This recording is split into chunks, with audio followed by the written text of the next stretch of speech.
আসসালামু আলাইকুম, আশা করি সবাই ভালো আছেন। আজকে আমরা ছাদে চলে এসেছি। ছাদে এসে দেখি আমরা গাছে একটা বক বসে রয়েছে। আমরা ছাদে এসেছিলাম কিছু খ্যার নিতে। আমি এখন 8টি খ্যার নিয়েছি, আমাদের গরুকে কেটে দেব।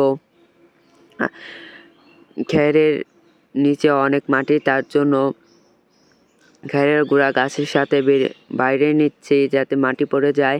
আর মাটি থাকলে আমাদের গরু খেতে চায় না, তার জন্য আমরা খ্যার কাটার আগে এভাবে বাইরে নিয়ে যায়। আমার খ্যার বাইরে নেওয়া হয়ে গিয়েছে, এখন আমি কেটে নিচ্ছি ঘাস কাটা মেশিন দিয়ে।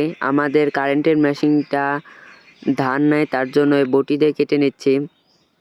ওটা ধার দিয়ে আনতে হবে, তার জন্য আমরা এটা দিয়ে কাটি। ওটা ধার দিয়ে আনার পরে ওই মেশিন দিয়ে কাটবো। ওটা দিয়ে কাটলে অনেক তাড়াতাড়ি কাটা হয়ে যায়, আর এই বটির মেশিন দিয়ে কাটলে অনেক সময় লাগে।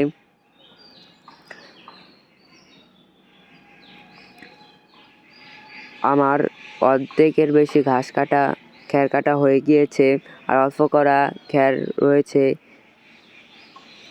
আমার করা খ্যার কাটা হয়ে গিয়েছে। আর দেখো আমাদের এই মেশিন। আর এখন আমি গরুকে খাবার দিব। আর আজকের ভিডিও এ পর্যন্তই।